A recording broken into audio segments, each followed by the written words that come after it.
Bem-vindos de volta ao Acesso 365. É sexta-feira, 7 de fevereiro de 2025, episódio número 38. E que bom te ter aqui de novo.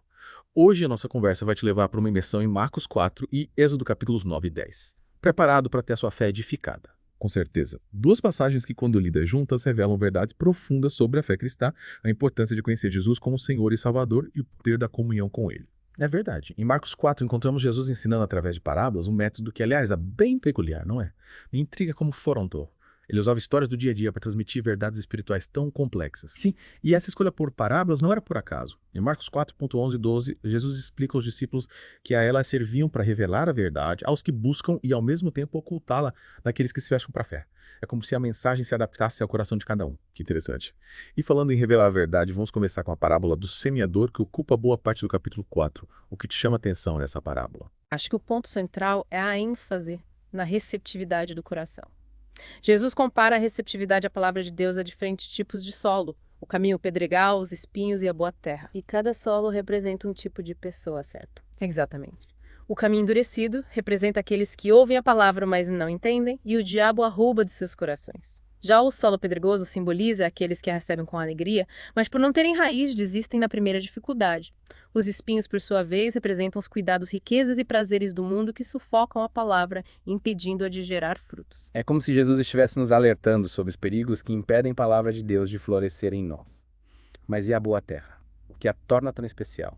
A boa terra representa aqueles que ouvem a palavra e entendem, e a colocam em prática gerando frutos. É um coração receptivo pronto para ser transformado pela mensagem do Evangelho. Entendi. E como podemos cultivar essa boa terra em nossos corações? Acho que a parábola nos dá algumas pistas. Primeiro, precisamos estar dispostos a ouvir a palavra de Deus com atenção, buscando entendê-la.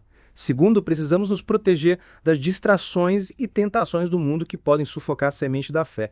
Por fim, precisamos colocar em prática que aprendemos permitindo que a palavra transforme nossas vidas. Faz muito sentido.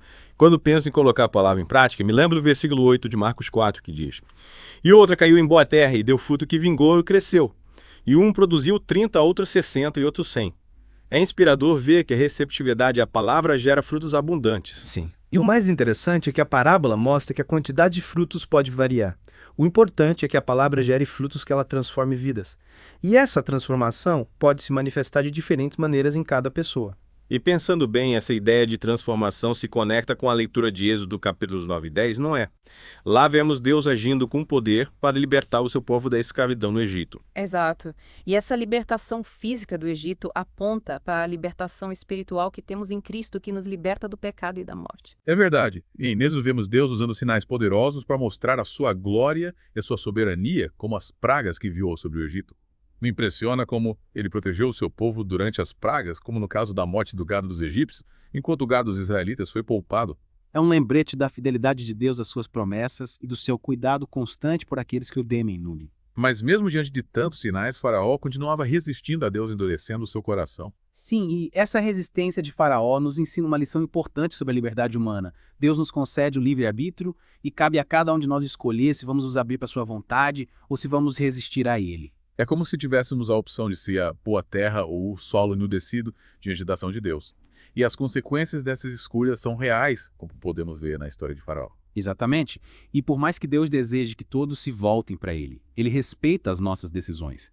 No caso de Faraó, Deus usou a sua resistência para mostrar o seu poder e anunciar o seu nome a toda a terra. Em Êxodo 9.16, Deus diz a Faraó: Mas deveras para isto te mantive para mostrar meu poder em ti e para que o meu nome seja anunciado em toda a terra. É impressionante como Deus usa até mesmo a resistência humana para cumprir os seus propósitos. Sem dúvida. E essa história nos desafia a refletir sobre as nossas próprias resistências a Deus.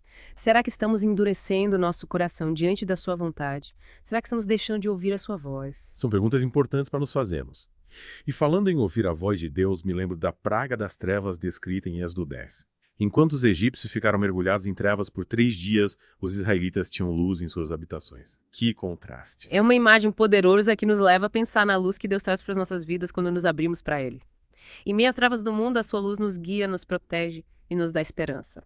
E essa luz, essa esperança só é possível através da fé em Jesus Cristo, que é a luz do mundo. É, exatamente. Ele veio para dissipar as trevas do pecado e da morte e nos conduzir à vida eterna. E para mergulharmos ainda mais nessa conversa sobre fé, transformação e luz, vamos continuar explorando as riquezas de Marcos 4 e Êxodo no próximo bloco. Você fica com a gente. Com certeza. Ainda temos muito que aprender com essas passagens inspiradoras. E voltamos para a segunda parte da nossa imersão em Marcos 4 e Êxodo capítulos 9 e 10. Você está pronto para continuar desvendando os tesouros da palavra de Deus. Preparadíssimo.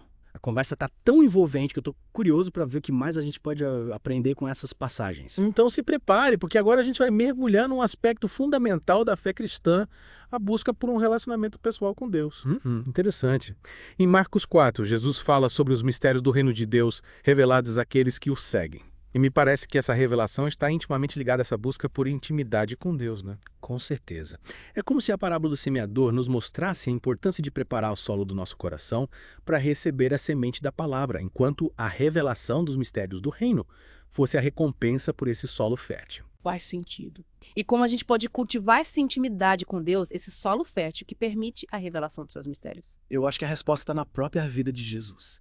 Mesmo sendo filho de Deus, ele buscava constantemente a comunhão com o Pai através da oração. Sim, me lembro de Marcos 1,35, onde lemos: E levantando-se muito cedo, ainda de noite, saiu e foi para um lugar deserto e ali orava. É inspirador ver que Jesus priorizava a intimidade com o Pai mesmo em meio à sua intensa missão aqui na Terra. É verdade. Esse Jesus, sendo Deus, sentia a necessidade de se conectar com o Pai através da oração. Imagina nós que somos limitados e imperfeitos. A oração é o canal de comunicação que nos permite abrir o coração a Deus, compartilhar as nossas alegrias e tristezas e receber a sua orientação e força. Verdade. E além da oração, a leitura e a meditação na palavra de Deus também são essenciais para fortalecer nossa comunhão com Ele, né? Ah, sem dúvida. A Bíblia é a carta de amor de Deus para nós, onde Ele revela a sua vontade, os seus planos e o seu amor incondicional por cada um de nós. E quando a gente lê e medita na palavra, a gente permite que ela nos transforme, nos molde à imagem de Cristo. Exatamente. E essa transformação nos leva a experimentar a verdadeira liberdade, a libertação do pecado e do egoísmo que nos aprisionam em padrões de pensamento e comportamento destrutivos. É como se a libertação do povo de Israel do Egito fosse um símbolo da libertação que encontramos em Cristo. Em Êxodo, a gente vê Deus agindo com poder para libertar o seu povo da escravidão física. Mas em Cristo encontramos a libertação espiritual que nos liberta das correntes do pecado. É isso aí. E essa libertação espiritual nos capacita a viver uma vida plena, abundante em comunhão com Deus e com o próximo. E falando em comunhão com Deus, me lembro da passagem em Êxodo 10, onde Deus envia a praga das trevas sobre o Egito. Enquanto os egípcios ficaram em completa escuridão por 3 dias, os israelitas tinham luz em suas habitações. Que contraste incrível, né? Essa imagem nos mostra que a verdadeira luz, a luz que dissipa as trevas do medo, da dúvida e do desespero, só é encontrada em Deus. E essa luz se manifesta de diversas formas em nossas vidas. Através da sua palavra, da sua presença consoladora, da sua orientação, em momentos de decisão da sua parte que excede todo o entendimento. E essa luz se torna ainda mais brilhante quando a gente compartilha com os outros, quando nos tornamos instrumentos de Deus para levar esperança e amor aos que estão ao nosso redor. E para que essa luz brilhe em nós com intensidade, a gente precisa cultivar um relacionamento íntimo com a fonte dessa luz, que é Jesus Cristo. E como a gente pode fazer isso? Através da oração, da leitura da palavra da comunhão com outros cristãos, da busca constante pela sua presença em todos os momentos do nosso dia. E quando a gente se dedica a essa busca, cultivar essa intimidade com Deus, Ele se revela a nós de maneiras surpreendentes. Você lembra da promessa de Jesus em João 14, 21? Aquele que tem os meus mandamentos e os guarda, esse é o que me ama. E o que me ama será amado de meu Pai, e eu o amarei e me manifestarei a ele. Sim, que promessa maravilhosa. É como se Deus dissesse: quanto mais você me buscar, mais eu me revelarei a você. E essa revelação pode acontecer de diversas formas. Através de uma palavra de conforto no momento de aflição, de uma direção clara, em meio à incerteza de uma paz que nos inunda em meio ao caos. E às vezes, essa revelação vem através de uma pessoa, de um amigo, de um mentor que Deus usa para nos transmitir uma mensagem específica, um conselho sábio, um encorajamento que a gente precisa ouvir. E para a gente encerrar essa segunda parte da nossa conversa, eu queria te convidar a refletir sobre a seguinte pergunta: como você tem cultivado a sua intimidade com Deus? Que passos você tem dado para fortalecer esse relacionamento tão precioso? Uma pergunta para te levar a uma profunda reflexão. No próximo bloco, a gente vai continuar explorando as belezas de Marcos 4 e Êxodo, aprofundando ainda mais a nossa compreensão da palavra de Deus e do poder da comunhão com Ele. Até já. E chegamos à parte final da nossa imersão em Marcos 4 e Êxodo capítulos 9 e 10. Nossa, como o tempo voa quando a gente está mergulhado na palavra, né? É verdade. Mas ainda temos alguns tesouros para desvendar antes de concluir nossa conversa. Sim, com certeza. E pensando em tudo que a gente conversou sobre a importância de um relacionamento pessoal com Deus, me veio à mente uma pergunta. Qual é o propósito de cultivar essa intimidade com Ele? Será que é só para o nosso benefício próprio? Boa pergunta. E a resposta, como sempre a gente encontra na Palavra de Deus, em Mateus 5,16, Jesus nos diz: Assim resplandeça a vossa luz diante dos homens, para que vejam as vossas boas obras e glorifiquem a vosso Pai que está nos céus. Ou seja, a nossa intimidade com Deus deve transbordar em boas obras, em um testemunho vivo da sua graça e do seu amor. A gente não pode guardar essa luz só para nós. Exatamente. E esse testemunho pode se manifestar de diversas formas, através de palavras de encorajamento e atos de compaixão de uma vida íntegra e justa, de um compromisso com a verdade e a justiça. E me parece que essa ideia se conecta com a história do Êxodo, né? Deus libertou o povo de Israel da escravidão no Egito para que eles fossem um povo de testemunho, um povo que anunciasse as maravilhas que ele tinha realizado. Sim. Em Êxodo 10.1-2, Deus diz a Moisés: Entra a Faraó, porque eu tenho endurecido o seu coração e o coração dos seus servos, para que eu mostre esses meus sinais no meio deles.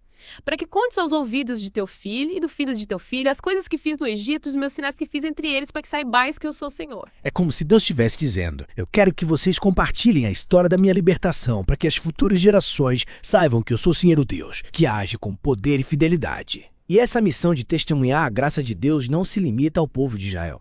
Em Mateus 28.19 e 20, Jesus nos dá a grande comissão. Ide, portanto, fazer discípulos de todas as nações, batizando-os em nome do Pai, do Filho e do Espírito Santo, ensinando-os a guardar todas as coisas que eu vos tenho mandado, e eis que eu estou convosco todos os dias até a consumação dos séculos. Ou seja, a gente é chamado para anunciar a boa nova da salvação em Cristo a todas as pessoas, em todos os lugares, em todos os tempos. E para a gente cumprir essa missão, a gente precisa ser cheio do Espírito Santo, que nos capacita a ser testemunhas eficazes de Cristo. Isso aí. Em Atos 1.8, Jesus promete aos discípulos: Mas recebereis a virtude do Espírito Santo, que há de vir sobre vós, e ser minhas testemunhas, tanto em Jerusalém como em toda a Judéia e Samaria e até os confins da terra. E essa promessa também se aplica para nós hoje. Quando a gente se abre para a ação do Espírito Santo, ele nos enche de poder, de coragem, de sabedoria para a gente proclamar o Evangelho com ousadia e amor.